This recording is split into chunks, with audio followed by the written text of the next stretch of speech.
بصوا الدخلة دي.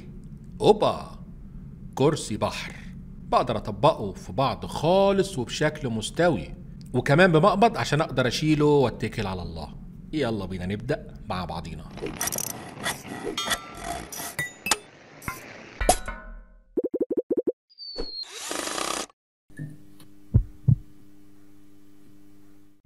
سدابة خشب 3 متر مثلا، سماكة 5 سنتي في 18 ملي. حلوة.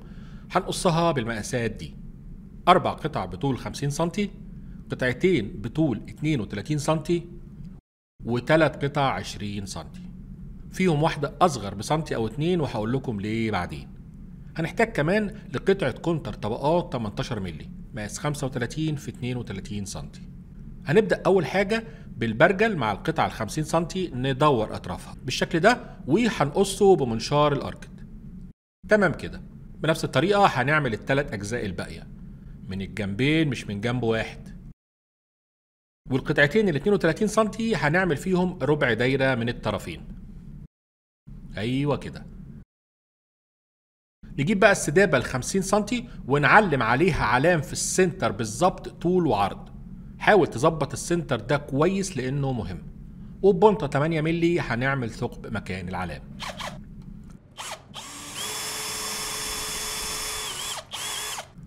كله كده تمام. الثقب ده عشان هنعدي منه مسمار بورما 8 ملي بصامولة. نبدأ بقى التركيب. أول حاجة القطعتين ال 50 سنتي، وهنركب ما بينهم قطعة 20 سنتي بالشكل ده كده. شوية غيرة ونربط مسمارين.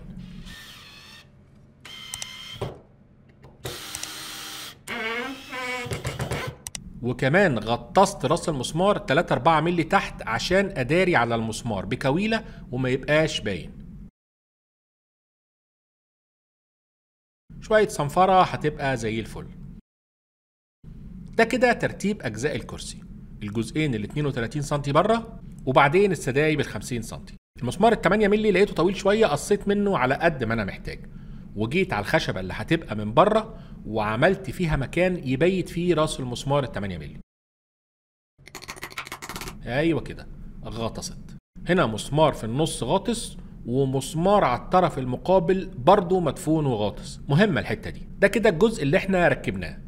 وركبت الناحية التانية السدابة التانية بس بميل شوية، وهقول لكم الميل ده على أي أساس.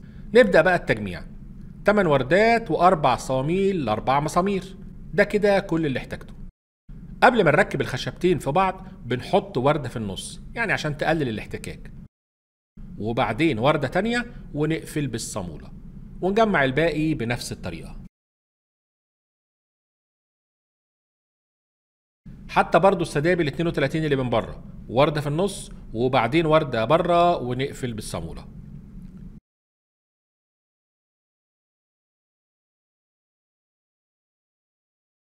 نجيب بقى قاعدة الكرسي وهنركبها في القوايم بتاعة الكرسي، طبعا في السداب ال 32 سنتي، وبرضو بمسامير وغيره وكوايل عشان تخفي راس المسمار.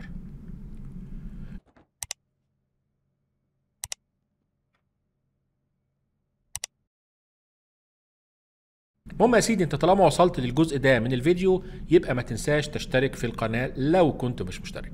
والكل بقى اللي هيعجبه الفيديو يا ريت تدعمنا باللايك والشير عشان نستمر ونقدم لكم كل اللي بتتمنوه.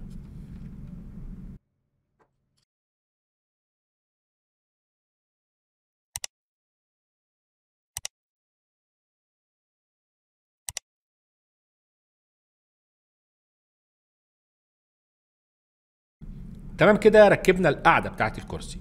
هيعوز شوية صنفرة وراوتر طبعا. فاضل بقى نظبط قفل الكرسي عشان لما نفتحه يثبت، ما يتفتحش على الاخر كده. عشان كده السدابة دي عملتها بميل عشان لما اركب قدامها السدابة التالتة يتقابلوا وش في وش بدون مشاكل. هنركبها بمسمارين برضو وغيره وكوايل، بحيث ان الكرسي يتفتح يبقى بعيد عنها، ولما اجي افرد الكرسي يتقابلوا السدايب الصغيرة وتثبت الكرسي. تمام جدا، الله ينور. ممكن بقى بالمرة عشان الكرسي صغير نعمل له فتحة من هنا كده نشيله منها، مقبض يعني، بنطتين كبار، وبعدين نوصل بينهم بمنشار الاركت. مش مشكلة خالص دي.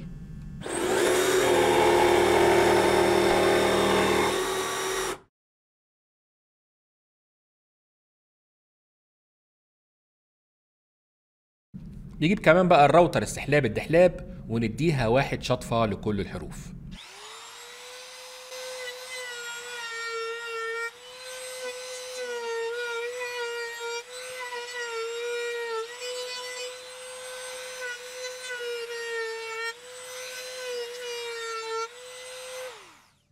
هنيجي بقى لان الصامولة بالشكل ده كل شوية هتفك. قدامك حل من اتنين، يا تركب صامولة تانية فوقها وتقرط عليهم كويس، يا الحل الاسهل يا سيدي وهو السوبر جلو، نقطتين وتربط الصامولة ثواني وهيثبت مكانه.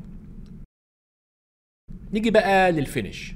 انتوا عارفين في الفينش انا بحب ايه؟ ايوه، التيك اويل.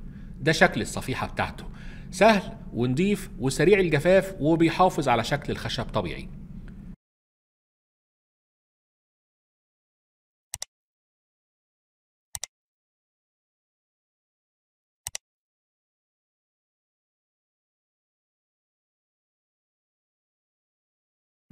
ايه، خلاص خلصت الكرسي، شكله امور قوي وحتة حديدة.